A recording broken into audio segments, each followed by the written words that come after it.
Okay, Assalamualaikum. Welcome back to our channel Info Random. Bagi yang dah subscribe, terima kasih kerana kebaikan anda semua. Bagi yang belum, saya minta tolonglah subscribe. Bantulah saya untuk dapat subscriber dalam 100 subscriber. Kalau dapat, saya potong rambut saya sebelah tobek, sebelah tak. Okey.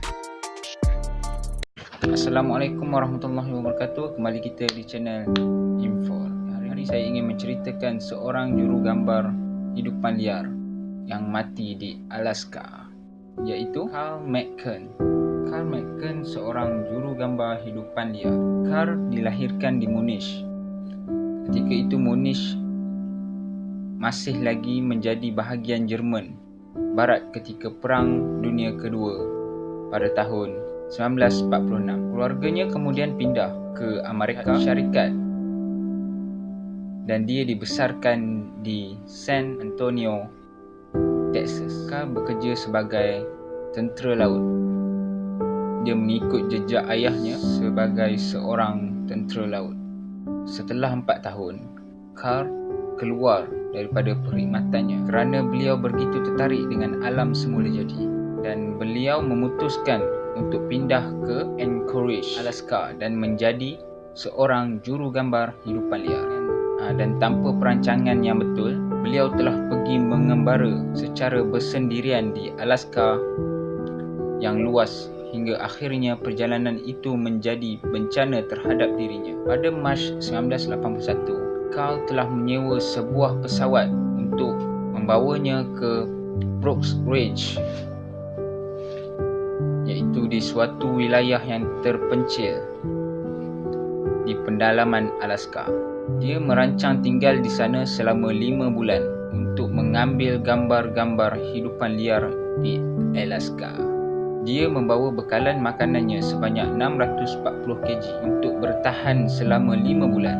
Untuk urusan kerjanya, dia juga membawa kamera dan 500 roll film. Tidak lupa menjaga dirinya, beliau membawa 2 pucuk senapang berserta pelurunya. Namun Carl tidak menyedari bahawa satu kesalahan yang dia lakukan akan meninggalkan malapetaka baginya. Segalanya perjalanan beliau di sana berjalan dengan sempurna. Segalanya berjalan lancar seperti yang dia harapkan. Selama 5 bulan, Carl memperolehi banyak gambar hidupan liar di sana, dan beliau menikmati keindahan alam semula jadi dan menikmati hidupnya di sana. Cukup 5 bulan, dia pun menunggu pesawat untuk mengambilnya pulang. Dia mula rasa sesuatu yang tidak kena, kerana hingga pertengahan Ogos, pesawat yang dia menunggu masih belum sampai. Baru di sinilah Carl sedar bahawa dia telah melakukan kesilapan.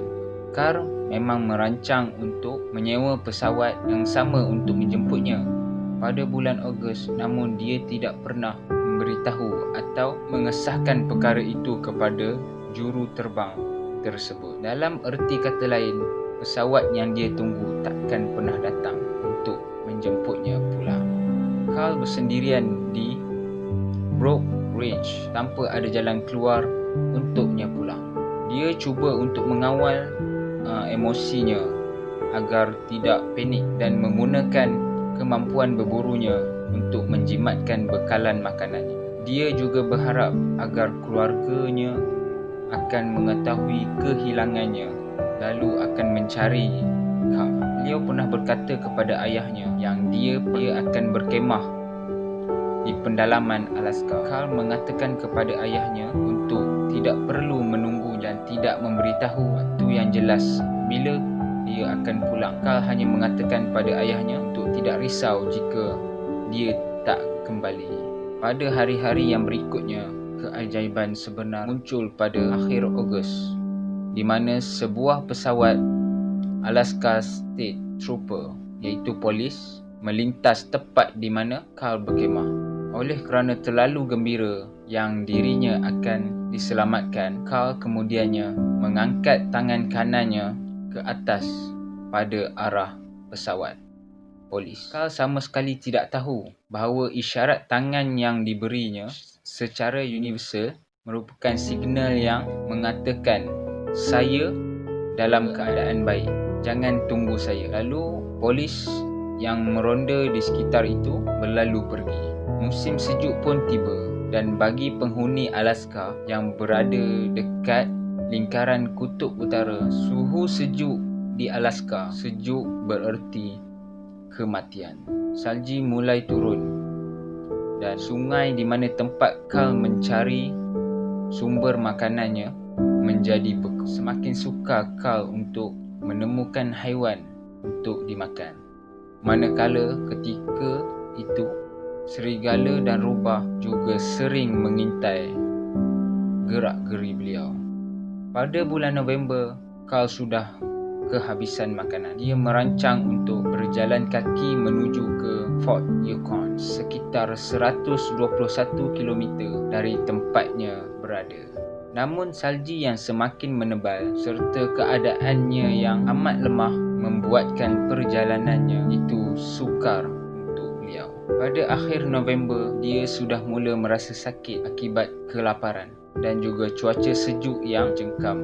Pada bulan Januari, keluarga dan rakan-rakannya mula risau kerana tiada kabar berita daripadanya selama berbulan-bulan.